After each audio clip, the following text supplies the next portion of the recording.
హల్లెలూయా. దేవుని నామానికి మహిమ కలుగునుగాక. యోహాను సువార్త 14వ అధ్యాయం 23వ వచనంలో చూసినట్లయితే, ఒకడు నన్ను ప్రేమించిన ఎడల వాడు నా మాట గైకొనును, అప్పుడు నా తండ్రి వానిని ప్రేమించును, మేము వాని యొద్దకు వచ్చి వాని యొద్ద నివాసము చేతుము. నన్ను ప్రేమింపని వాడు నా మాటలు గైకొనడు. మీరు వినుచున్న మాట నా మాట కాదు, నన్ను పంపిన తండ్రిదే. హల్లెలూయా. ఈ వాక్యము ప్రకారం ఈ వాక్యము మనతో ఏమని మాట్లాడుతూ ఉందంటే, నన్ను ప్రేమించిన ఎడల వాడు నా మాట గైకొనుము. మనం దేవుణ్ణి ప్రేమించినట్లయితే ఆయన ఆజ్ఞల్ని గైకొనే వారముగా, ఆయన మాటల్ని గైకొనే వారముగా, ఆయన చిత్తానుసారముగా మనం బ్రతికే వారముగా ఉంటామండి.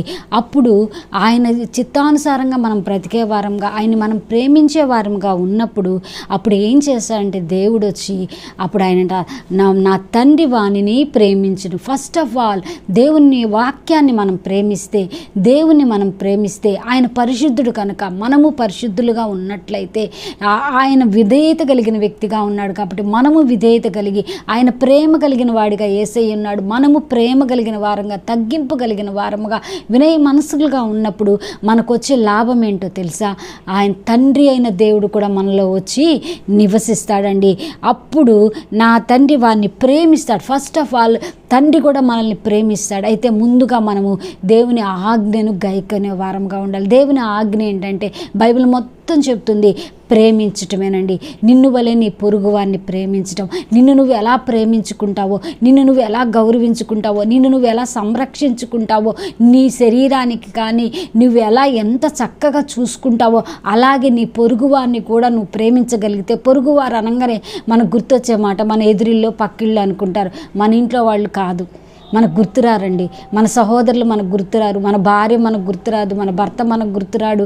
ఎందుకంటే ప్రేమించమన్నాడు కాబట్టి ఇరుగు పొరుగు వారితో బాగుంటాం, స్నేహితులతో బాగుంటాం. ఇంటికి వచ్చేసరికి ముఖాలు మార్చుకొని వస్తాం. అలా కాదు, నీ దేహాన్ని నువ్వు ఎలా ప్రేమించుకుంటావో, దానికి ఎంత సరైన ఆహారం ఇస్తావో, ఎంత చక్కగా చూసుకుంటావో, అలాగే నీ కుటుంబ సభ్యుల్ని, నీ స్నేహితులను, నీ ఇరుగు పొరుగు అని అందరినీ నువ్వు ప్రేమించినట్లయితే మొట్టమొదటిగా ఏం చేస్తాడంటే తండ్రి మనల్ని ప్రేమించడం ప్రారంభిస్తాడంట. ఎలా మనల్ని ప్రేమించాలి, ఎలా దేవుడు నన్ను ప్రేమించాలంటే సింపుల్ అండి. నువ్వు తండ్రి మాటల్ని గైకొనడము, దేవుని చిత్తానుసారంగా నువ్వు బ్రతకడం నేర్చుకున్నట్లయితే దేవుడు నిన్ను ప్రేమించడం ప్రారంభిస్తాడు. తర్వాత ఏమంటున్నాడంటే ఇంకొక అద్భుతమైన మాట, మేము వచ్చి వారి యొద్ద నివాసము చేతుము. హల్లెలూయా. ఏం జరుగుతుందండి? ఆయన వచ్చి మన దగ్గర నివాసం చేస్తాడు. ప్రకటన గ్రంథంలో కూడా ఉంది కదా, నేను వారితో కాపురము చేయుదును, నివాసము చేస్తాడండి. దేవుడే మనతో ఉంటే, దేవుడే మన పక్షంగా ఉండగా మనకు విరోధెవడు? కాబట్టి సింపుల్ అండి. దేవుని వైపు నువ్వు చూసి, దేవుని ఆజ్ఞలు గైకొంటూ, వాక్యాన్ని అనుదినం చదువుతూ, ధ్యానిస్తూ, వాక్య ప్రకారం నువ్వు ప్రవర్తించినట్లయితే అద్భుతమైన రిజల్ట్స్ నువ్వు చూస్తావు. నీ జీవితంలో అసాధ్యము అన్నది ఏ కార్యమైనా దేవుడు సుసాధ్యం చేసి చూపిస్తాడండి. ఎందుకంటే ఆయన వచ్చేస్తాడండి. ఆయన ప్రేమ కలిగిన దేవుడు. తన భక్తులు కన్నీరు కార్చి వేదనతో అడుగుతుంటే ఆయన కఠినుడు కాదండి. ఆయన చాలా జాలి కలిగిన దేవుడు, ప్రేమ కలిగిన దేవుడు. ఈరోజు ఈ వాక్యం చూస్తున్న ప్రియ సహోదరుడా, సహోదరి, నువ్వెంత వేదనలో ఉన్నావో, ఎంత కన్నీరులో ఉన్నావో, ఎంత ఒంటరితనంలో ఉన్నావో, లేక ఆత్మలో ఎదగలేకపోతున్నావో, ఇంకొక విషయం కూడా మీకు నేను స్పష్టం చేయాలని ఇష్టపడుతున్నాను స్నేహితులారా. ఏమిటి అంటే, నువ్వు మొదటిగా నీ ప్రయాసని పక్కన పెట్టి నువ్వు దేవునిలో వెదుగు, దేవునితో కలిసి నడువు. దేవునితో నువ్వు సహవాసం చేసినట్లయితే మిగిలిన అన్ని విషయాల్లో నువ్వు అభివృద్ధి చెందుతావు. వాక్యం సెలవిస్తుంది, ప్రియుడా, నీ ఆత్మ వర్ధిల్లుచున్న ప్రకారం నువ్వు అన్ని విషయాల్లో వర్ధిల్లుతూ సౌఖ్యముగా ఉంటావు. అయితే నువ్వు ఫస్ట్ ఆఫ్ ఆల్ నువ్వు కోరుకోవాల్సింది ఏంటంటే, నీ గమ్యం ఏంటి? నువ్వు దేవునిలో ఎదగడము. దేవునిలో ఎదగడం అంటే దేవుని వాక్యాన్ని చదవటము. వాక్యమే దేవుడు అండి.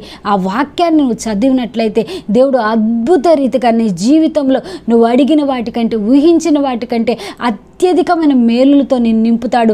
నీ ఆత్మని స్టారప్ చేసుకో, నీ ఆత్మని బలపరచుకో. నేను ఎలా ఆత్మలో ఎదగాలి, అభివృద్ధి చెందాలి, ఇలాంటి ఆశలు నీకు కలిగి ఉన్నప్పుడు ఆటోమేటిక్గా ఈ లోక సంబంధమైన బ్లెస్సింగ్స్ అన్నీ నిన్ను వెంటాడడం ప్రారంభిస్తాయి. కాబట్టి ఈరోజు ఈ వాగ్దానాన్ని మీరు తీసుకోండి, స్వతంత్రించుకోండి, ఆయన మాటల్ని గైకొనండి. అప్పుడు వచ్చి తండ్రి మిమ్మల్ని ప్రేమిస్తాడు, వారు వచ్చి మీతో నివసిస్తారు. అడగండి, ప్రభా నా హృదయంలోనికి రండి ప్రభా, నాలో నివసించండి ప్రభా, నా జీవితంలో నీకేదైనా ఆయాసకరమైన మార్గం ఉంటే తీసివేయండి ప్రభా అని మీరు అడిగినట్లయితే ఖచ్చితంగా దేవుడు ఈరోజు నీ హృదయంలో రావడానికి ఇష్టపడుతున్నాడు. ప్రార్థన చేసుకుందామా? స్తోత్రములయ్యా, స్తోత్రములు ప్రభా. పరిశుద్ధుడా నీకే వందనాలు, ప్రేమా స్వరూపుడా నీకు స్తోత్రాలు నాయన. నిజముగా నాయన అయ్యా నిన్ను మేము ప్రేమించినట్లయితే అయ్యా తండ్రి మమ్మల్ని ప్రేమిస్తాడు ప్రభా. మీరిద్దరు వచ్చి మాలో నయ్యా నివసిస్తారు నాయన. నేను వెళ్ళుచున్నాను, మీ కొరకు ఆదరణకర్తను పంపుదునన్నావు ప్రభా. అయ్యా తండ్రి, కుమార, పరిశుద్ధాత్మ దేవుడు మాకు తోడుగా ఉండగా మేము ఒంటరి వారము కాదు ప్రభా, మేము ఏమి లేని వారము కాదు ప్రభా, ఏది తక్కువ అయిన వారము కాదు ప్రభా. అయా మా ప్రియుల జీవితంలో నాయన మీరు ఇప్పుడే ఒక అద్భుతమైన కార్యమును జరిగించండి, ఒక ఆశ్చర్యమైన కార్యమును జరిగించండి ప్రభా. ఆ బిడ్డలు నేను ఆహ్వానిస్తుండగా, వారి హృదయంలో నిన్ను ముద్రించుకుంటుండగా, నీ ఆజ్ఞల ప్రకారం బ్రతకాలని ఆ బిడ్డలు ఆశపడుతుండగా నా దేవా నీవే గొప్ప కార్యము జరిగించి నా తండ్రి వారి జీవితంలో ప్రతి లేమిని కొట్టివేయండి, ప్రతి దరిద్రతను కొట్టివేయండి నాయన. ముఖ్యంగా నా తండ్రి ఆత్మీయ దారిద్రతను యేసు నామములో కొట్టివేస్తున్నానయ్యా. ఆ బిడ్డలకు విడుదల విడుదల విడుదల స్వస్థత కలగబడినట్లుగా ఈరోజంతా నీ సంతోషపు వస్త్రంతో వారిని నింపండి నా తండ్రి. ఇది యెహోవా ఏర్పాటు చేసిన దినము, దీని యందు మేము ఉత్సహించి సంతోషించే భాగ్యమును మాకు దయచేసి సహాయము చేయమని, ఈ ప్రార్థనలో పాల్గొన్న ప్రతి బిడ్డను దీవించి ఆశీర్వదించమని యేసు ఉన్నత నామంలో ఈ మనవులన్నీ అడిగి వేడుకుంటున్నాము తండ్రి. Amen, amen. Praise the Lord. God bless you అండి.